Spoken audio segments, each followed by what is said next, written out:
Well, welcome everyone. I'm so excited to be here with you tonight to talk about the upcoming St. Lucia Study Abroad program. This is going to be for next winter break, which is 21-22, 3 weeks long. So the informational meeting tonight is scheduled to go until 8 o'clock. It is being recorded, so if for some reason you can't stay till the end and you have to jump off, you can reach out and you can always watch the rest of the recording if you'd like.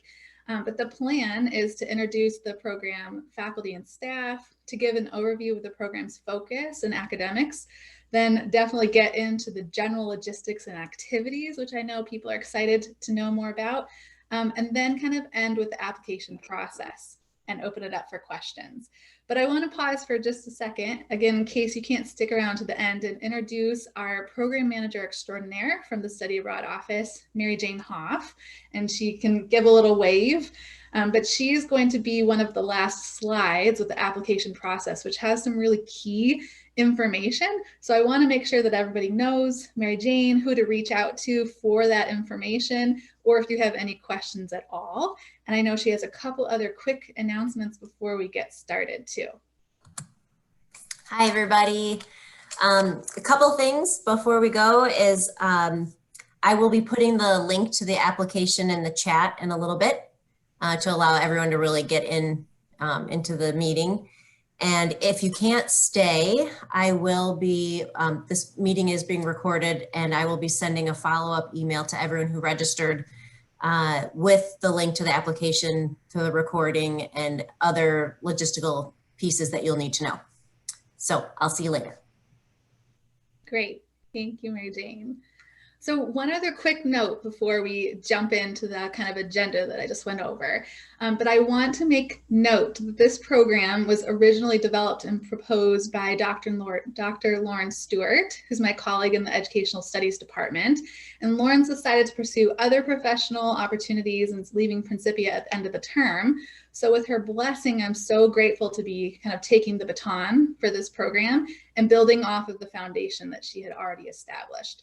And it's been a beautiful fit as I've worked with Lauren on her past study abroad programs, and she and I share a passion for experiential education and a dedication to outdoor education as well. So a beautiful fit, but I definitely want to give my gratitude for Lauren and all of the foundational work that has gone into it on her end as I kind of take it from here. So before we jump into the program, let me formally introduce myself, and then I'm going to introduce and allow our resident counselor to introduce himself as well, as he's able to be on the call tonight. So I am Stephanie Loveseth.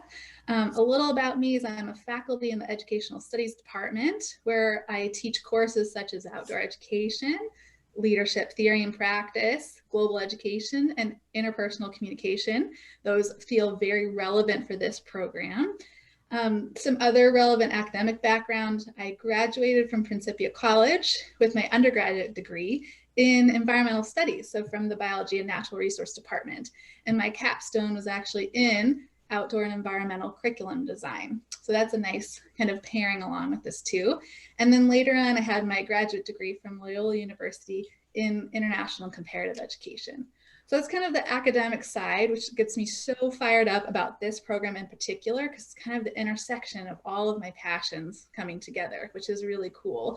But some other professional background, just to lend even more enthusiasm for me, you might see this coming through in my excitement tonight for all of the rich activities we're going to be talking about, and just connecting that to the culture and to travel and to this outdoor leadership aspect, is for 15 plus years outside, after I graduated from college, I worked in the outdoor and environmental and adventure education industry. So holding positions such as program instructor, program head, adventure guide, challenge course trainer, facilitation trainer, and the director of an outdoor education center in Colorado. A few personal notes that are just important to me, just so you can kind of connect some of the pieces here. I have a wonderful family. John Loveseth is a professor in the Biology and Natural Resource Department now. So if you didn't connect us before, now you know, we're connected in that way. And we have two awesome children. Jackson is 9 and Maya is 7. And now I'm going to turn it over to Aaron Morris to let him introduce himself. But just also fun note that Aaron and I have worked together professionally in the adventure education outdoor ed field. So I'm really, really excited to continue our partnership and so thrilled that he has agreed to come along on this journey as well. So Aaron, if you want to just give a brief introduction as well. Yeah. Well, I'm really excited that Steph asked me to join her on this. Sounds like a great opportunity, and I've really enjoyed working with Steph professionally over the years, and her and her family are also really good friends. So, you know, this is just a great all-around opportunity. Let's see, academically, I graduated from Prin with a political science degree, and didn't do much with that. But it was really enjoyed my time at Prin. Got to go on and abroad, so being able to come back and help support the abroad program seems like a great fit. I did my master's degree in natural science and environmental education at Hamline University.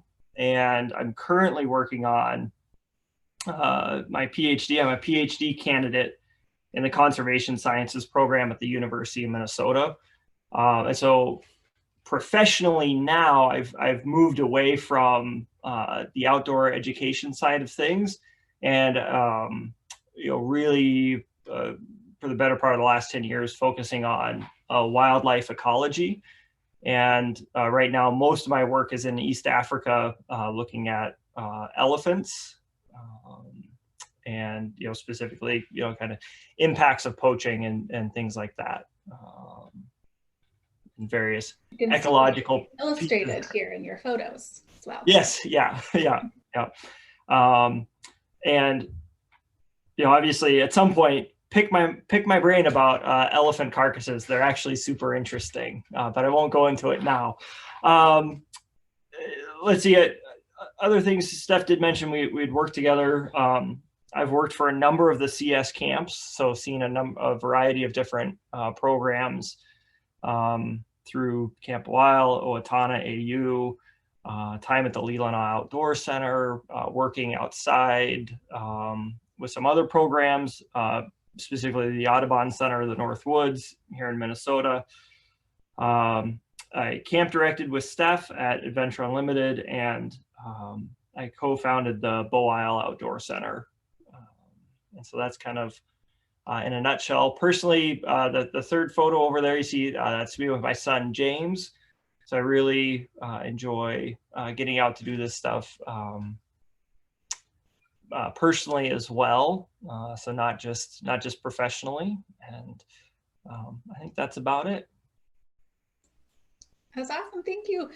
So you can tell, I mean, our background will speak for some of our interest and passion within outdoor leadership. We also have great extensive travel internationally as well. So just blends all together. I'm really thrilled to be able to take this program with Aaron, and we're so excited to find students and applicants that want to come along with us on this journey also. So let's jump in. This is what everyone's been waiting for. So I'm going to start now with just kind of general overview of the program, but I'm not going to go into that in too much detail because I feel like it's described pretty well on the info sheet. So Mary Jane had said that she will put in the chat the link to the informational sheet and the application, so you can go back and look at that too.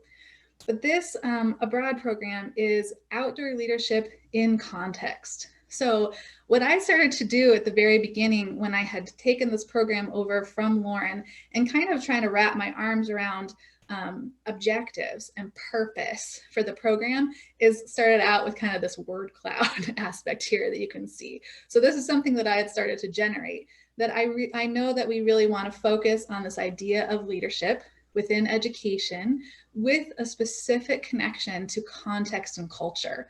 So we'll start to get into sort of these secondary categories that you'll see here, such as pedagogy of place, which really takes into consideration heritage learning and education of a place, environmental learning of a place.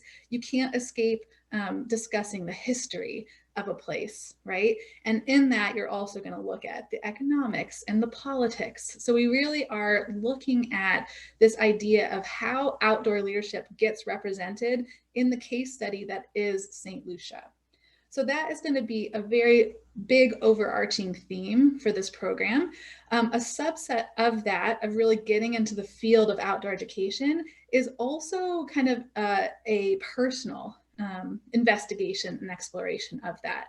So understanding the different principles, values, theories, strategies, methodologies that go into outdoor leadership.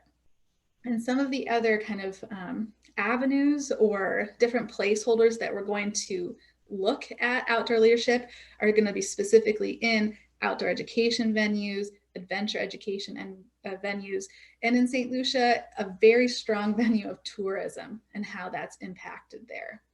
Okay, so that hopefully will give you kind of an idea of the scope and range of the things that we're going to be looking at this program, anchored in the case study of St. Lucia, but also as practitioners of outdoor leadership ourselves. So we're going to be looking at individual facilitation skills, interpersonal communication, how you would go about designing programs and lesson plans, to what end. And we want to have multiple considerations in that. So it'll be ethical, social considerations, group dynamics, etc. So kind of takeaway message from this session is this is so, I believe, so relevant to anyone's future aspirations, because there's going to be pieces in here for everyone. And as with all study abroad programs, this program is open to all majors. So is it going to resonate with you if you're an ed major? I hope so, for sure. But also as a poli-sci major, as a global studies major, as a biology major, from the arts division, we want that diversity of thought on our program to come at it with these different lenses to enrich the group and the program as a whole, because we're going to be looking at it through such various and diverse lenses in this way. So I'm going to move past this slide because I talked about most of it. Let's talk just very briefly about the academics so that everybody has their expectations set here. So the main kind of overarching thing to know for classes with me in general, but also for how this program is set up, is it is very much within the experiential learning model, right? And so each course that I have, that I teach even on campus, that is my philosophical approach. My sort of pedagogical approach to teaching is to be able to create experiences that are anchored by knowledge and always followed by reflection, right? So that we have kind of this cyclical cycle of making meaning, of continuing to build on what we're learning, make those connections, and also co-construct together. So I put that on the slide because it's really important to me as an instructor and as an educator, but also to help us understand that that is even how the pre-course, the course in country, and the reentry course is set up. So you'll note here that fall semester, so a year from now, there's a 3-semester-hour course, Country Studies of St. Lucia, that's required. It's a part of the program. And for me, you can see even kind of the bubbles here of the experiential learning model. That is going to be a very important foundational piece for our group to be able to cultivate knowledge at the beginning about the place that we're going, about the lenses that we're going to use, and also be able to develop our group so that we can hit the ground running, because 3 weeks in any location could easily be squandered, right? And so we want to make the most out of our time there by being really prepared academically and socially as a group to really take advantage of our time on the ground during winter break. So winter break, the course will be outdoor leadership. And then when we come back spring semester, we'll have a 1-semester-hour seminar that will meet once a week that will really be a wrap-up project. So we will have some good reflective time, but with the trajectory of doing community sharing to be able to present to a larger audience on all of our takeaways and connections from this program. So I want us to make sure that everyone sees that it's a commitment of a 3-semester-hour class in the fall, the 3-semester-hour class during winter break, and then a 1-semester-hour reentry course come spring. So we will spend some good time together with this group, with this program, and really be able to get into what is outdoor leadership, and also simultaneously, how is that applicable to this case study of St. Lucia? What can we learn and be taught from how it shows up in different capacities within this one case study that we're able to become intimate with and get to know. All right. I guess I didn't say this at the beginning, but well, I did say we're going to take questions, but I might now, as we get into it, to say, if you don't mind holding your questions to the end, I'm just going to continue to go through now more of the itinerary activities. We'll talk about lodging and food and transportation. And then, so I might answer some questions. So in case, because I can't see everyone on my screen, I don't want you to feel like I'm raising my hand and she's ignoring me. I actually can't see you. So, but I will say, I promise to have questions when we get to the end. All right, for those of you that are visual people like me, or also adore maps, also me, I'm gonna have a couple of slides here just to orient us, right? Of where are we talking about? That you might know that St. Lucia is an island somewhere in the Caribbean. But here is sort of the big view, right? You can see Principia College, there's St. Lucia. Here we're gonna have a little bit blown up. So oftentimes when people get to St. Lucia, they fly from Miami. There are other airports that you can go to, but a lot of the flights are coming from Miami. And you can see down here that it's at the very, very tip coming off of South America, and then also here past Cuba and Haiti. So if you just kind of orient yourself there. But I'm now going to blow us up just to be able to recognize that St. Lucia is a fairly small island.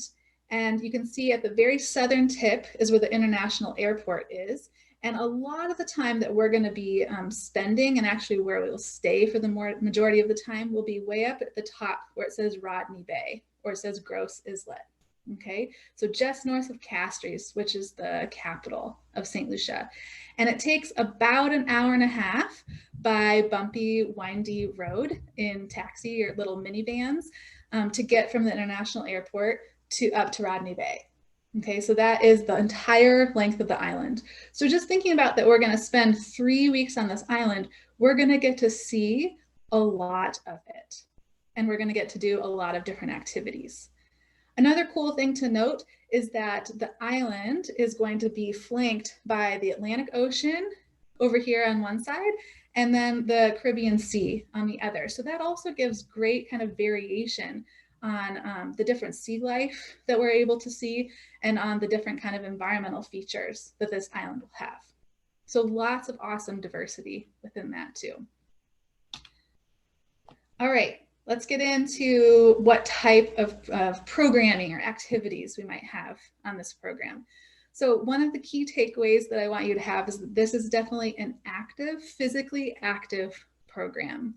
And we're going to make the most out of our time during the 3 weeks that we're there. So it will involve a lot of long days, but I'm also a strong believer in soak time and reflection. So I will absolutely have those built into our days. It's not that we will always go from 6 in the morning until 10 at night. There will be chunks in between there, but you can expect some days that we'll have long guided trips through most of the day.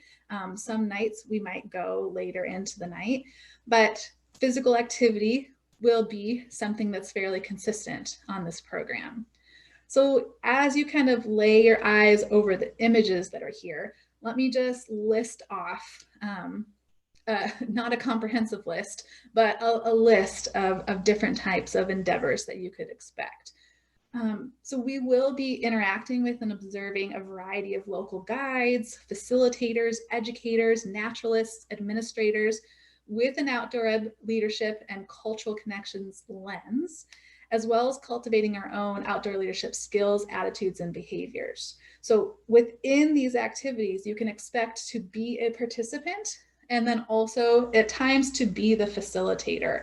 And so it will be equally sort of a theoretical and a practitioner sort of application, right? You'll get to observe and you'll get to implement and put things into practice. And that will be on activities like jungle hikes, jungle biking. Hopefully we'll get to spot the St. Lucia green parrot, their national bird, which is very cool. Lots of snorkeling with parrotfish, angelfish, possibly sea turtles. We'll look for whales and dolphins while sailing on a catamaran. We'll visit their folk research center, their cultural heritage sites. We'll visit a number of artist communities, so wood carvers, ceramics, musical instruments. We'll also have quite a few historical and cultural and eco-environment tours. So this will be our opportunity to get to observe a number of different kinds of guiding institutions and outdoor ed institutions, adventure ed, tourist, like solely tourist kind of oriented institutions, but they'll give us really, really great comparisons, actually, different contexts to be able to look at how outdoor leadership gets represented in different aspects within St. Lucia as the case study. So one of the things, I'm now looking at the pictures being like, what did I talk about? Sea kayaking, we will do high ropes course and zip lining. We hope to visit some local schools, and we'll definitely have a number of speakers from the professional sector, the education sector, the tourist sector. So again, not exhaustive or comprehensive, but you can see sort of the variety of activities that we'll be able to take advantage of within a fairly short amount of time, the 3 weeks that we're there. So a couple of things that I know come up for a lot of people's questions, right? Like, what does lodging look like? At this point, we're expecting to stay mostly in hotels, but maybe a hotel. So we might not be moving too much. We will all be staying together in the same place. There will be a hotel at the pool. Most of the time we'll be within walking distance to the beach, and exploring options of being able to see if we can actually be all together as a group and say like an Airbnb type example for maybe the bookends of the trip. But that can kind of be your information on lodging for now. It is a developing country. It also has a very strong tourist sector. So we're able to find accommodations that are appropriate in terms of being safe and being clean and up to those sorts of standards. But also we're not staying at the Sandals Resort, if that is something that you were hoping for this program. All right. Some other just quick things about food. St. Lucia definitely has a lot of traditional and local cuisine that can open you up to other flavors that potentially you're not familiar with. So there's lots of great things to explore. As you can imagine, being an island nation, there's a lot of access to seafood, a lot of different tropical local fruits to be able to try. You will see a lot of sort of rice and lentil-based dishes, potatoes, a lot of things made with bananas and plantains. Bananas is one of their main crops. A lot of different breads. So that gives the gamut, but also there is access to much sort of Western food that you might be used to from being at Principia, say, right? Pizza and hamburgers and things like that. So within our due diligence to try new things and to really get to know the country and the culture, we will hope to try so much of the local cuisine. But if you are worried about a sensitive stomach or spicy foods or things like that, there's lots and lots of variety within that as well. Transportation. So with transportation, we're going to be doing the planes, trains, and automobiles pretty much. Actually, that's not true. Probably not trains. But it will be a lot of different transportation mechanisms. So we'll fly into St. Lucia. We'll get around the island when we have to do big distances, mostly in kind of these little mini van bus type taxis. But then it's going to be a lot of physical activity. So we'll be doing a lot of walking, hiking. I'd mentioned earlier, we'll probably do jungle biking, be on boats, and swimming as well. That kind of goes through that section. Okay, I think I have just 2 more slides and then we're getting to Mary Jane's point. So if you start to have burning questions, fret not, it's coming up soon. I did want to take some time to say that there will be reflection and personal time. So I had mentioned earlier, in our 3 weeks, we want to pack in a lot of exciting program elements, right? Whether that's going to be in class time, which will be experiential and probably look much different than it is in a traditional classroom, but we will have time to be able to have speakers, lectures, different class foundational sessions, but it will look in environments like this, like you see on the screen, right? We'll be out and about doing things. We'll have long guided tour days and whatnot. But we will make space every day to do some reflection. One of the main kind of vehicles for that will be through journal assignments and whatnot. And there will be good personal time throughout. And during that time, you may need to do some of your homework. You may be catching up on sleep. You may be able to explore, but there will be some of that time throughout. Another really important aspect for this trip to note that is no different from when St. Lucia has gone in the past is this is going to be a generally technology-free program. So we are going to ask no phones and no computers on this program, which means when you do homework, it's not going to generally be the typical way that you've done in the past, not going to be writing and typing and cutting and copying and pasting in Word documents and things like that. And this is going back to many different objectives for this program. It's for a desire for us to truly experience the place, to truly experience the culture, to truly experience each other, right? To be able to just create that atmosphere where we can kind of check out of other things that's going on at home and truly focus on this experience, be able to maximize it to its fullest potential, take advantage of it, and create that learning environment and this learning community where we're there to interact with each other, where we want to make the deep connections, we want to ask the hard questions, we want to be working through things. So every week on the program, you will have a designated time where your phones will be available to you so that you can check in with family members, so that you can write the quick emails and things like that. Erin and I will have our phones on our persons all the time, whenever possible, unless maybe swimming or something, but for emergency and logistics reasons. So if you have family members that needed to urgently get in touch with you, they will all have access to our contact information, and vice versa. If we or you are needing to contact Principia or a family member urgently, we'd be able to do that as well. But that's something to think about as you decide and think through this program, and if it's a right fit for you, and if you're a right fit for the program, if you're willing to go for the majority of 3 weeks without social media, without phones, without your computer. It's an important aspect of this program. All right, this is my last slide before we go into Mary Jane's application process.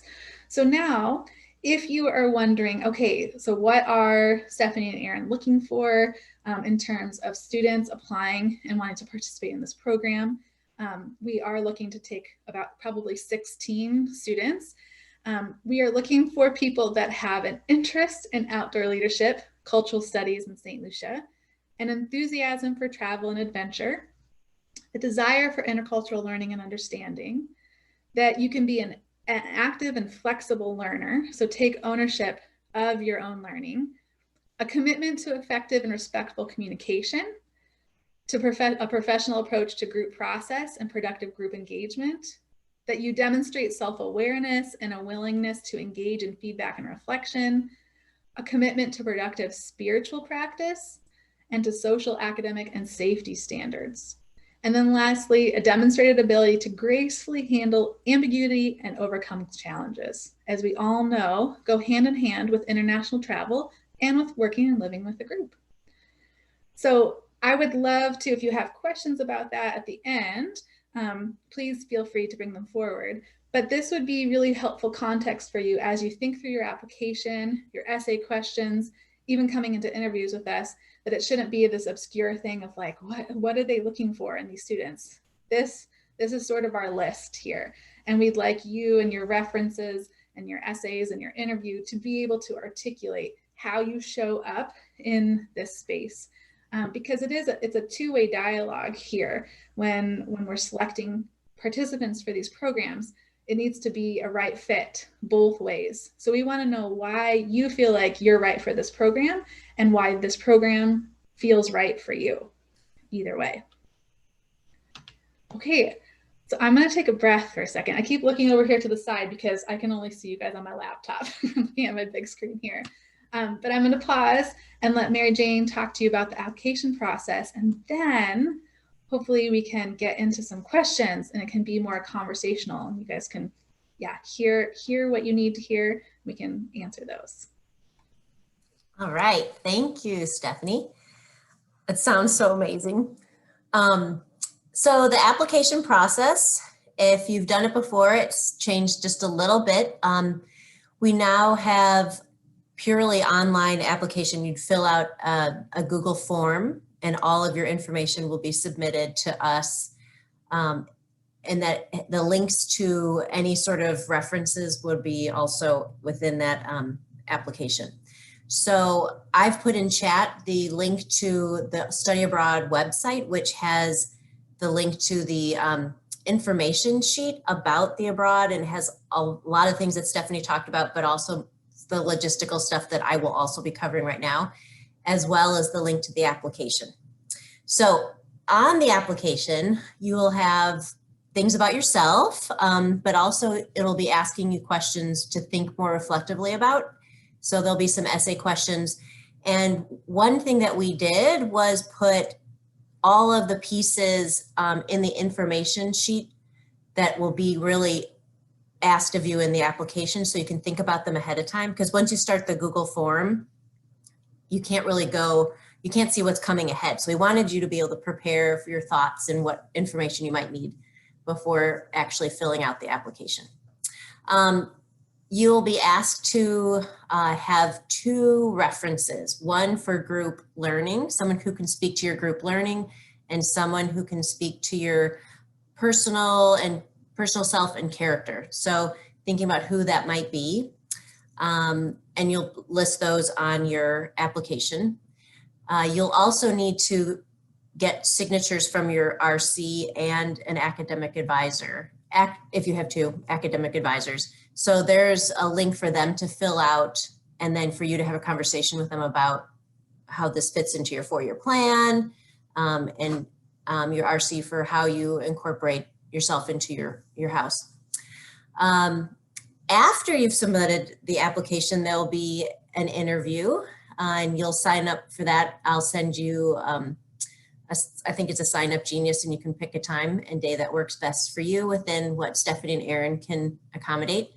And then you'll interview with Stephanie and Aaron.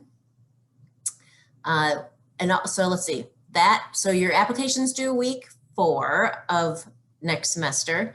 And then you'll have times to interview between week 5 and week 7. And then you'll hear back week 8 from our office of how it all went.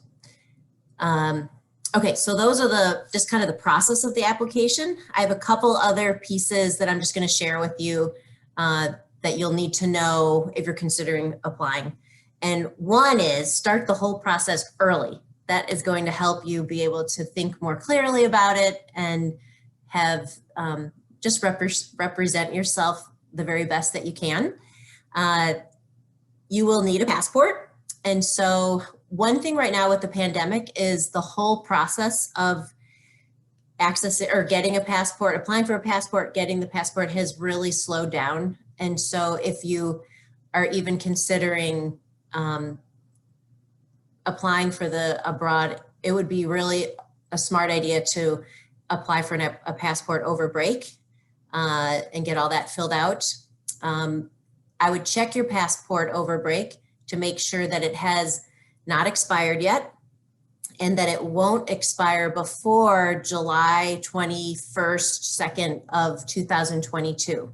So that's a date that you really want to check out as soon as possible. Even make a call home if the passport's not with you to know if that's something you have to be working on.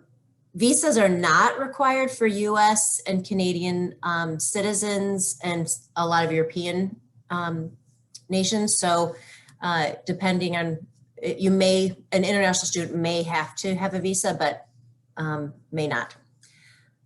The cost of the program, it's a 3-semester-hour program. So the cost of the program is what regular tuition is for 3 semesters.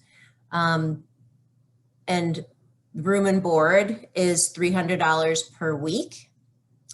And just so you have that sense of what that would cost. But with tuition, if you are, whatever financial aid you receive during the regular semester, that will also apply to a break abroad.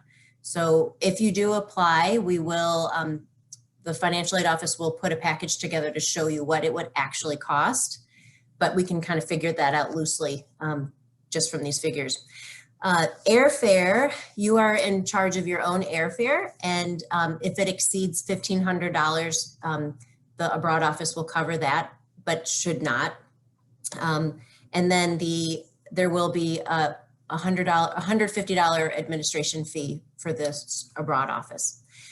So those are the fees associated with any fun things you want to purchase when you're on the program. Okay, so next point is that you want to meet with your academic advisor ahead of time just to make sure that this fits into your 4-year plan. And if you need to do any little shifting ahead of time, it allows you to do that.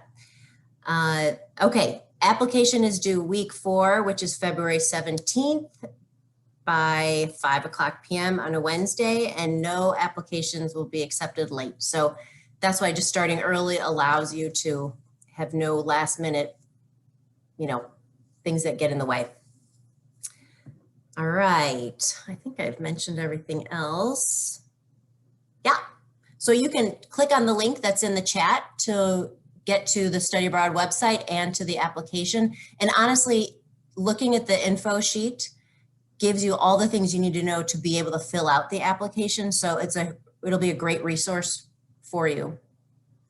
And if you have any questions at any time, please email me. I'm happy to answer anything to help you figure out what's going on with St. Lucia.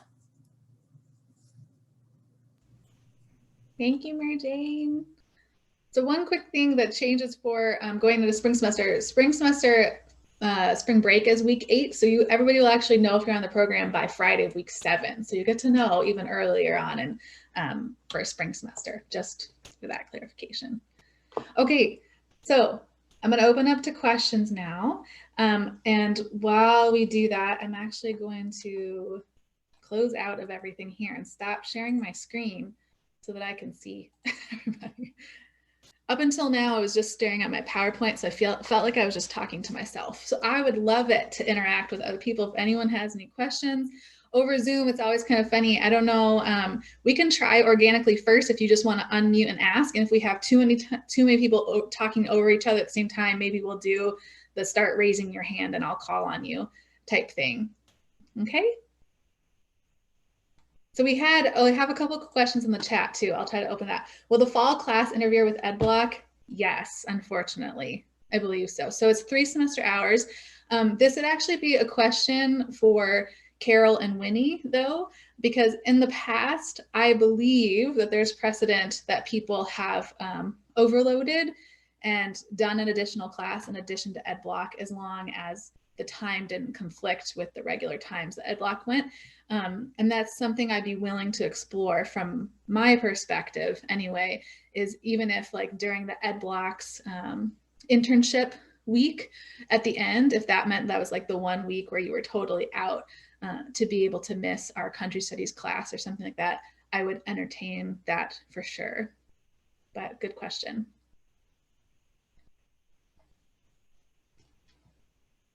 What else? What else do you want to know?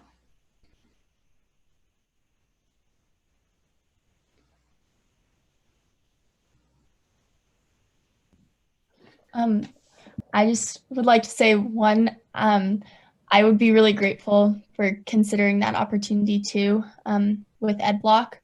And I talked to Carol about it and she pretty much said what you just said. So that's spot on. But I also have a question about the interviews. I'm planning on being remote next semester. So would the interviews still work if we're not like face-to-face? That's a great question. And absolutely.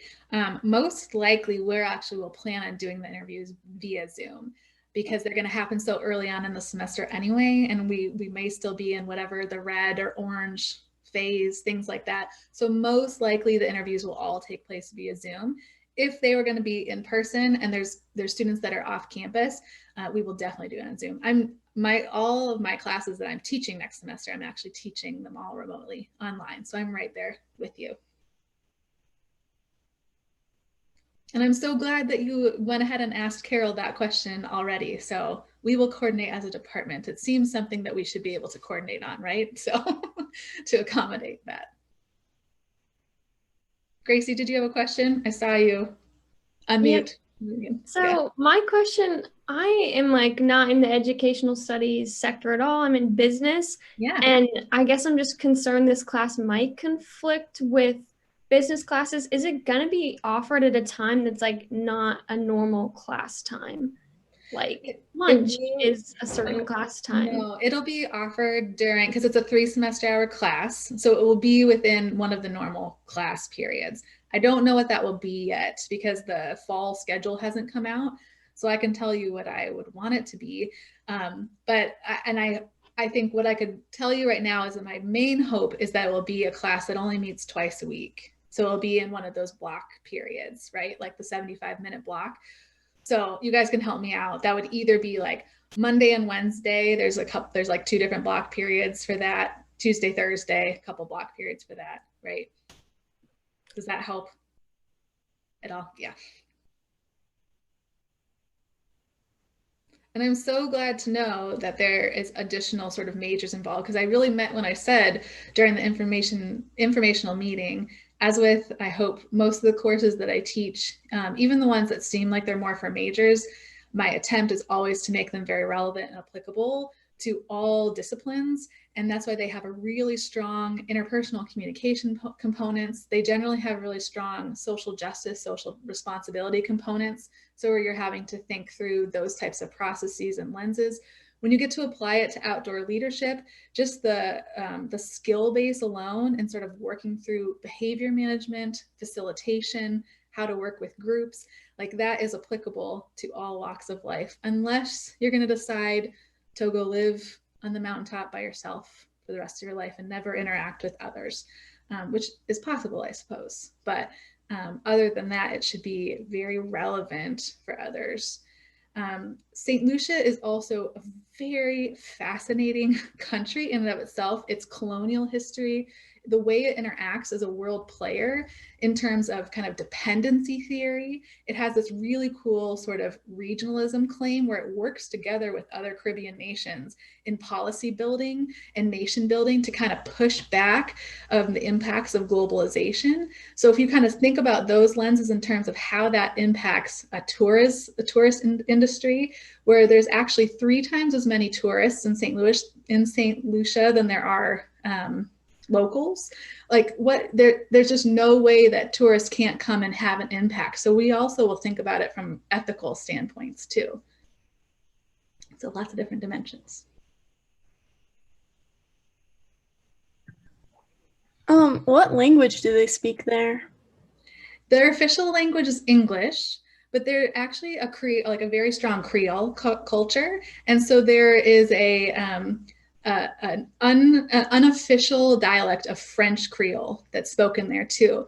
And what's really interesting is that one of the statistics that gets kind of widely published about from St. Lucia is that they feel like most children don't actually start speaking English, even though that's the official language of St. Lucia, until they reach school, because 90% of the population speak this very French Creole type of dialect that's happening there too. For us, as an English-speaking institution, we will come in and have no problem. All of the signage, everyone also speaks English, but great French influence there too, which goes back to the colonialism. Lots of tug-of-war happening from this island nation until their independence between the French and the British.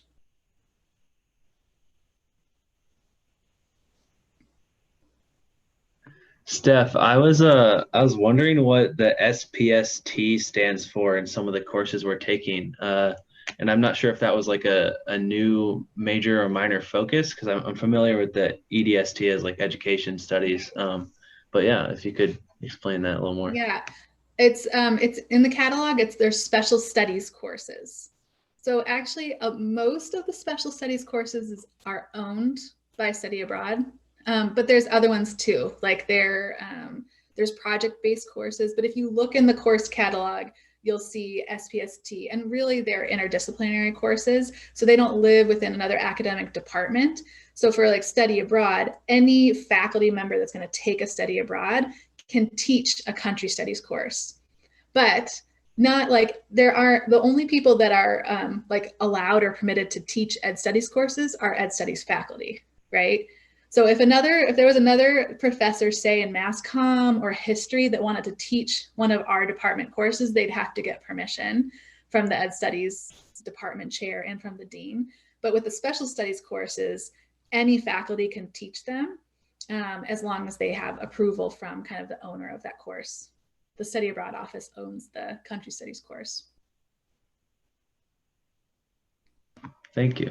Yeah, and it would still show up like on your transcript as you took a cultural studies course, country studies course, which that was on one of the slides of sort of competencies.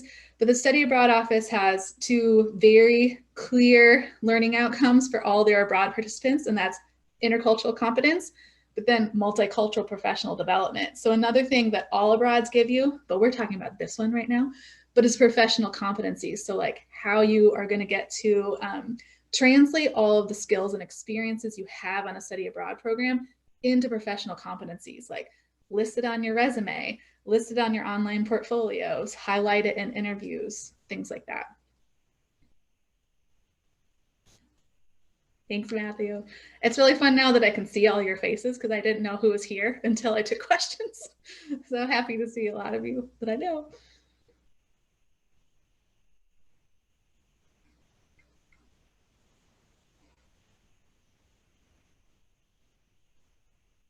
What else? Anyone have any other questions about the activities, expectations, travel?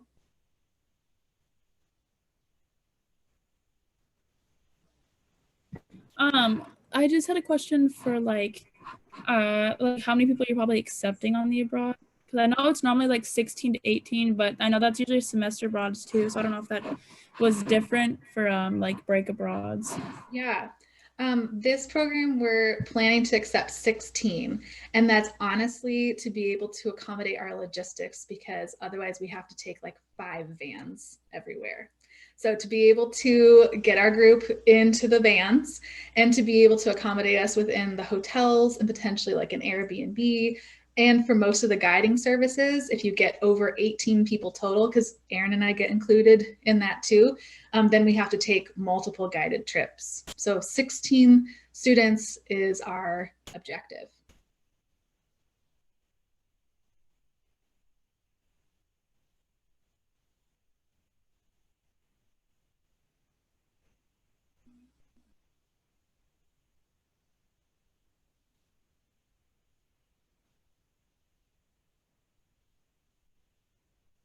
I guess it's worth asking, but well, we're in like the Caribbean, obviously, but what are before the packing list or whatever is sent out, what are like some essential things you think someone ought to be looking for and thinking about bringing to the abroad?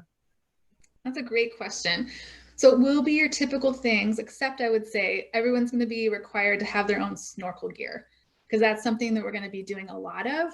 And we'll be doing that on guided trips. We'll also just be doing it on our own, because the really awesome thing about St. Lucia is you get access to these great private beaches by just hiking a little ways, which a lot of the just kind of normal tourists don't do because they just don't spend time knowing how to navigate the different national trust areas, which is kind of their equivalent of national parks. So once we do that and just have our little backpacks with our snorkel gear on, we can access some really awesome swim spots and coral reefs. So we'll be able to do that on foot. We'll be able to do that off kayaks, off sailboats, on your free time. I mean, they rent paddle boards and things like that just right on the beach in front of the hotel. So snorkel gear, which you can get on Amazon or anywhere for, I don't know, it depends on how good you want your snorkel gear to be, or $20 up to hundreds of dollars, but it's just going to be the mask and the snorkel and a pair of fins. Other than that, St. Lucia is a very warm climate, obviously. So typically between like December and February, the average temperature is around like 82. It can be anywhere from like 80 to 88 during the day, but it can get down to almost 69, 70 at night. So it cools off nicely. So we'll want mostly warm weather clothes. I think about a rash guard and things like that too, just for sun protection, but also a couple layers. Like we will be doing actually the peak climb of the Gross Piton. So the pitons are in all of the classic pictures. You guys saw the cone-shaped twin peaks of St. Lucia, and they're a volcanic formation but dormant. But we'll actually be hiking the Gross Piton, which is the bigger of the two. And so you'll need some sturdy shoes to be able to hike that as well.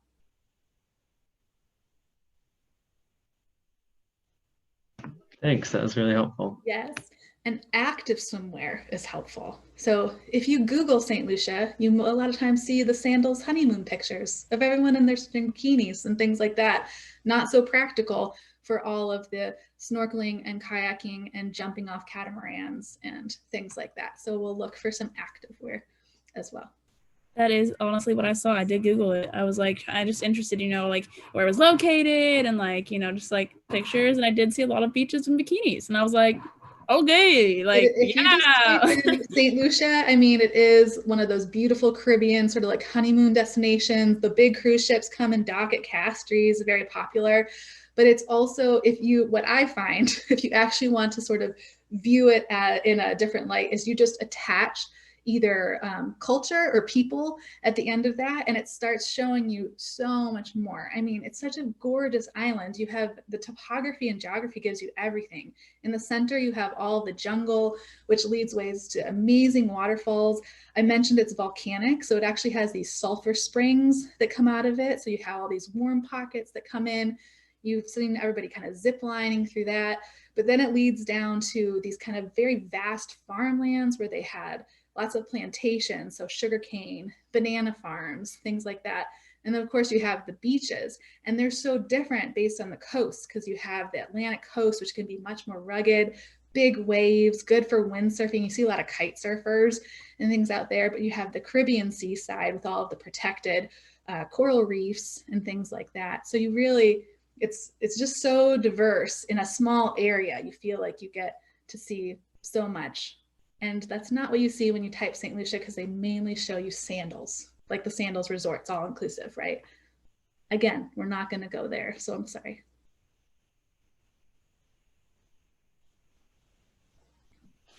Steph, I still have a couple questions. I think one for you and one for Mary Jane. But my question for you is about the references on the application, the ones that aren't with like your RC or your advisor. Are they supposed to be Principia faculty, or can they be anyone?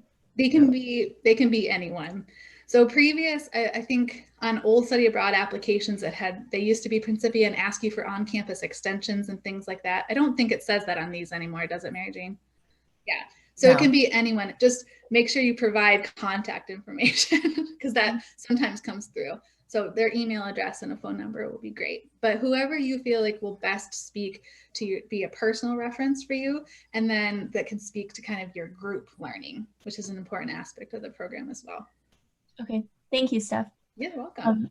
And then for Mary Jane, you talked about the financial aid, and like if you were on financial aid, then it would apply. I may have missed this and you may have already said it, but is it the same with scholarships, and whatever scholarship that you're on, does that also apply? Yes, so the same percentage that you would receive for the full semester would apply, that percentage would apply to the break abroad, whatever the tuition was there as well. Cool, thank you. Yeah, to the tuition. Mm-hmm. And I'd say like one sort of note out there that if you feel like finances are standing in your way, that is definitely like a conversation starter, because we want everyone to have the opportunity. We're never going to coerce someone into making a poor financial decision. So if it's like really going to have a negative impact on you, it's not like we're going to coerce you or coach you to go on the program, even if it's going to put you into financial ruin. But the Abroad Office has so many resources and strategies for seeking funding and landing funding that might be even outside of your financial aid that Principia gives you. Even with the international airfare, we work out different processes and strategies to be able to support students with payment plans and things like that. So if that is one of your roadblocks, you should come talk to us and Mary Jane or myself so that we can help you think it through and make it possible for you if it can be possible.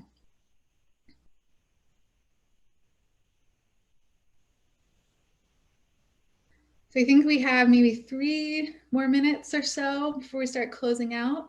Any other burning questions? Or just general wonderments is fine too. I guess I have one more. Are we doing any sort of like Wednesday night church or Sunday church together over the abroad? Yes, that's a great question. And so that will go along with kind of the demonstrated spiritual practice. So it's really important to Aaron and I that each of the participants coming on the program are recognizing that we are expecting a productive spiritual practice. I mean, we're saying it that way to leave it inclusive because we want to meet you where you're at. But at the same time, we also expect everyone to be interested in engaging with something that's larger than themselves, right? And we're going to talk about sort of personal identity. We're going to talk about people's individual stocks of knowledge, how they show up in spaces, and religion and faith have space there. And so we want to be able to have those conversations, and we're going to have them openly and freely with you. Aaron and I are both, since we know each other so well, it makes it a lot easier to navigate that together. Just our openness and willingness to have those conversations. So whether you are thinking of yourself as a practicing Christian Scientist or not is not what we're after here. We will be holding more kind of traditional sessions like church service, gratitude sessions, sort of spiritual conversations and things like that. But knowing that people can engage in that, like I said, at the place that they're comfortable with, from a productive place of knowing that they're caring for other people, that they're open to being receptive to other ideas, to inspiration that's uplifting them, that's enlarging their thought. And so however that is translated for you at that point is the engagement that we're looking for. Nice, thank you. Thank you for asking that question. These will be all the things that will end the session and I'll say, oh, should have talked about those other 16 points. But you guys are probably happy that I didn't at this point. Just so you know, we are going to have another informational meeting like this one at the beginning of next term. We haven't set a date quite yet, but we will in the next week or two. It'll go on the Prin web box calendar. And so it'll either be week 1 or week 2. You are more than welcome to come back for the second time and kind of just like not listen to me while I do my spiel for the little bit. But if you have questions or, because who knows, I mean, it's always organic. So I might say different things the next time. Just kidding. It'll be consistent, but you know, different sort of aspects of it. But we will have another info meeting. So if you know of anyone else that's interested or you want to come again, please do that. Mary Jane, I know will reach out to you just to invite you to apply in case it falls off your radar over winter break. But you can apply anytime now. You could apply tomorrow and that would be fine. We're happy to accept your applications at any point up until 5 p.m. Wednesday, week 4 of spring semester. And then we'll kind of jump into that selection process and have everything sorted before spring break so that we can kind of start on this program journey together. So with that, Aaron or Mary Jane, have any other closing remarks? No, either of them. Okay, well, I'll stay on for another couple minutes if you want to stay behind if you have any other questions, but I know everyone probably has other things to go on to. Thanks so much for coming tonight and for your interest in this program. reach out to me directly. Email is perfectly fine, stephanie.loveseth@principia.edu. If you have any questions, I'm more than happy to interact with any of you one-on-one about this program as well. So thank you so much, and happy Thanksgiving to all of you as well. Thank you. Thank you so Thank much. you. Thank you. Thank you. Thank you so much.